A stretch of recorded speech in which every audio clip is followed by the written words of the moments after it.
दृष्टि में आपका स्वागत है। दोस्तों, इस वीडियो में हम आरएएस के आईआर के अंतर्राष्ट्रीय संबंध के जो नए पाठ्यक्रम हैं उस पर चर्चा करने के लिए उपस्थित हुए हैं। हम आज इस वीडियो में पुराने पाठ्यक्रम का एक कंपैरेटिव स्टडी करेंगे नए पाठ्यक्रम से और देखेंगे कि सिलेबस में क्या ऐड हुआ है, क्या डिलीट हुआ है और किन बातों पर आपको विशेष ध्यान देने की आवश्यकता है। इन दोनों सिलेबस को हम बोर्ड के माध्यम से एक तुलनात्मक रूप से देखेंगे और आपके सामने इन दोनों का एक चित्र है। मैंने दोनों को लिखा है, एक की पीपीटी है। दोस्तों, बीच में नया पाठ्यक्रम है और इसके दोनों तरफ पुराने पाठ्यक्रम की बात लिखी हुई है। आइए शुरू करते हैं। दोस्तों, पहले हम बात करते हैं नए पाठ्यक्रम में बिंदुवार रूप से कौन कौन से बिंदु हैं, कौन कौन से पॉइंट्स जारी किए गए हैं। दोस्तों, पहले पाठ्यक्रम का जो पहला बिंदु है उसमें लिखा है शीत युद्ध के बाद के परिवर्तन, अमेरिका का प्राधान्य, बहुध्रुवीयता, वैश्विक राजनीतिक अर्थव्यवस्था और अंतर्राष्ट्रीय आतंकवाद। दोस्तों, ये सारे बिंदु आपने प्रीवियस सिलेबस में भी देखे होंगे और आइए देखते हैं। दोस्तों, प्रीवियस सिलेबस में भी जो पहला पॉइंट था वो लगभग ऐसा ही था, जहां पर कहा गया था शीत युद्धोत्तर काल में उदयमान विश्व व्यवस्था, यूएस का वर्चस्व, प्रतिरोध। यहां पर आप देखेंगे अमेरिका का प्राधान्य है, इसका मतलब लगभग सिमिलर ही होता है। दोस्तों, यहाँ पर पहले पुराने सिलेबस के पहले बिंदु में यूएन और क्षेत्रीय संगठन भी थे जो यहाँ पर अलग से दिए गए हैं।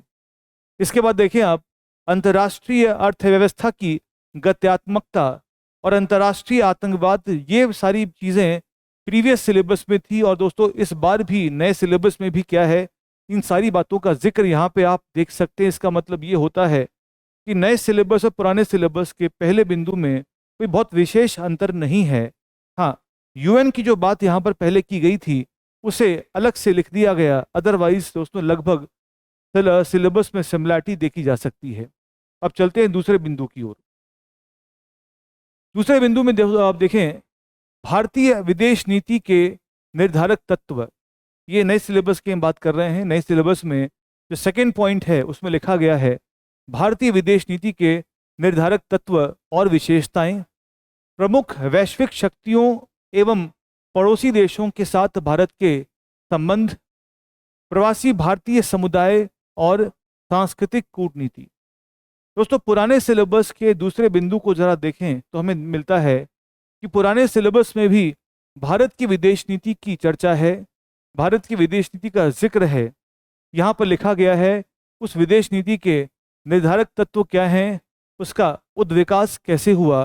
ये सारी बातें दोस्तों यहाँ पर भी हमको मिलती हैं कि हमारे नए सिलेबस में भी इन बातों का जिक्र है कि भारत की विदेश नीति के तत्व कौन से हैं, उसकी विशेषताएं कौन सी हैं। एक अंतर छोटा सा ये है कि यहाँ पर नए सिलेबस में लिखा हुआ है कि प्रमुख वैश्विक शक्तियों के साथ हमारे संबंध, जबकि पुराने सिलेबस में जिक्र था यूएसए, चीन, रूस, यूरोपियन यूनियन और हमारे पड़ोसी देशों का। इसका मतलब ये हुआ कि ये भी लगभग सिमिलर सी बात है, क्योंकि यहाँ पर नए सिलेबस में भले नाम नहीं है किंतु बात इनकी ही हो रही है जिसका जिक्र पुराने सिलेबस में दिया हुआ था। इसका मतलब यहाँ पर भी कोई विशेष परिवर्तन नहीं है, लेकिन एक नया बिंदु जोड़ा गया है दोस्तों, वो है प्रवासी भारतीय समुदाय और सांस्कृतिक कूटनीति। इसका मतलब दोस्तों ये है कि हमको अब नए सिलेबस में जो इंडियन डायस्पोरा है, प्रवासी भारतीय है, सांस्कृतिक कूटनीति है, उसका अध्ययन करना पड़ेगा, जो पहले आरएस के सिलेबस में नहीं था। इसका मतलब ये हुआ कि दूसरे बिंदु में पुराने सिलेबस की तुलना में एक नया पार्ट ऐड हुआ है, वो है प्रवासी भारतीय समुदाय, जिसका अध्ययन हम विस्तार से क्लासरूम में करेंगे। दोस्तों, नए सिलेबस के तीसरे बिंदु को देखें आप। इसमें कहा गया है क्षेत्रीय और वैश्विक मंचों पर भारत की भूमिका, जिसमें जिक्र है संयुक्त राष्ट्र का, डब्ल्यूटीओ का, यूरोपियन यूनियन का, आसियान का, ब्रिक्स का, G20 का, क्वाड का, ITU2 का, ऑकस और दक्षिण नामक एक पहल का। पुराने सिलेबस के तीसरे बिंदु में भी दोस्तों आप देखें यूएन का जिक्र था, नाम का जिक्र था, ब्रिक्स, G20, G77 और सार्क की बात होती थी। इसका मतलब ये हुआ कि पुराने सिलेबस से काफ़ी ज़्यादा संगठन नए सिलेबस में हैं, और साथ ही साथ सार्क, G77 और नैम गुट निरपेक्ष आंदोलन की जो बात है नए सिलेबस से हटा दी गई है, जबकि उसमें वर्ल्ड ट्रेड ऑर्गेनाइजेशन और क्वाड, I2U2, ऑकस और दक्षिण को विशेष रूप से जोड़ दिया गया। हालांकि इनकी बात पहले भी चर्चा में हम किया करते थे। तो यहाँ पर दोस्तों संगठनों के पॉइंट में कुछ नए संगठन हैं और कुछ पुराने संगठन को हटा दिया गया है, किंतु फिर भी चर्चा यहाँ पर विस्तार से होगी, क्योंकि अब नए संगठन भी हैं और वैसे भी इनकी बात हर प्रकार से करंट के नाम से भी होती आई है। दोस्तों यहाँ पर अगर आप देखें तो पुराने सिलेबस में ब्रिक्स की बात थी, वो आज भी है। G20 पहले भी था, अभी भी है। तो कुछ 3-4 संगठन ऐसे हैं जिनकी बात हम करेंगे, और WTO अलग से आया है, इसकी बात भी अलग से की जाएगी। अब आते हैं अगले बिंदु पर। चौथे पॉइंट में, नए सिलेबस के 4th पॉइंट में दोस्तों बात होती है जलवायु एवं हरित कूटनीति में भारत का नेतृत्व। मतलब एक तरह से क्लाइमेट डिप्लोमेसी या ग्रीन डिप्लोमेसी में हमारी जो लीडरशिप है उसकी बात है। पर्यावरण के मुद्दे हैं दोस्तों। यहाँ पर तो क्या है, जलवायु को लेकर, पर्यावरण को लेकर काफ़ी विस्तार से लिखा है, किंतु हमारे पुराने सिलेबस में पहले बिंदु के अंदर ही, जिसको अलग से मैंने लिखा है 4th बिंदु के नाम पर, किंतु पुराने सिलेबस में पहले बिंदु में ही पर्यावरणीय मुद्दों का जिक्र होता था। हालांकि यहाँ पर मुद्दे थे, यहाँ पर भारत के विशेष नेतृत्व की बात है, तो यहाँ पर भी जलवायु को लेकर, क्लाइमेट को लेकर, भारत के नेतृत्व को लेकर बहुत ही सटीकता से लिखा गया है, जिसमें कॉप की बात कर रखी है, जिसमें अंतर्राष्ट्रीय सौर गठबंधन की बात कर रखी है, जिसमें मिशन लाइफ की बात कर रखी है।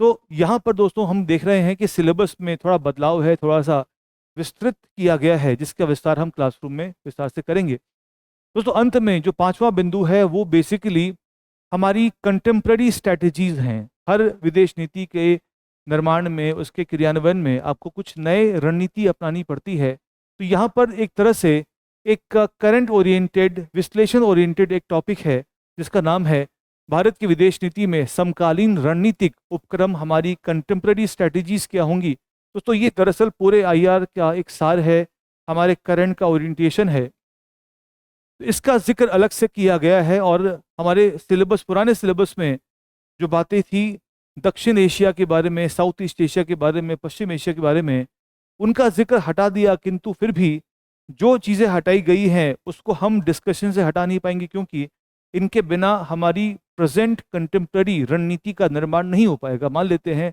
हम ईरान की बात करें, तो कहने के लिए पश्चिम एशिया को सिलेबस से लिखा नहीं गया है या सिलेबस में नहीं है, किंतु ईरान को लेकर हमारी रणनीति क्या हो, ये हमारे सिलेबस के 5वें बिंदु में आती है, जिसकी हमको बात करनी पड़ेगी। इसराइल का मुद्दा है, गाजा पट्टी का विवाद है, इन सब को भले ही कहने के लिए सिलेबस में पश्चिम एशिया का नाम ना हो, किंतु 5वें बिंदु में ये सारी बातें क्या हैं दोस्तों, शामिल इसीलिए हैं कि मुद्दा कहीं ना कहीं क्या है, कवर हो ही जाता है। दोस्तों इस प्रकार से आप देख सकते हैं कि पुराना सिलेबस से काफ़ी विस्तृत है नया सिलेबस। जो पहले था उसमें से ब्रॉडली 2-3 संगठन ही ऐसे हैं जिनका नाम हटा है, अदरवाइज जो चर्चित मुद्दे हैं, जो भी रणनीति है, जो भी करंट अफेयर्स है, उसके नाम पे तो कुछ भी आ सकता है। इसलिए दोस्तों नया सिलेबस ज़्यादा वाइड है, विस्तृत है, सटीक है, जिसका अध्ययन हम क्लासरूम में विस्तार से करेंगे। धन्यवाद। अब एग्जाम की तैयारी को और बेहतर करने के लिए हमारे चैनल को लाइक, शेयर और सब्सक्राइब करना ना भूलें।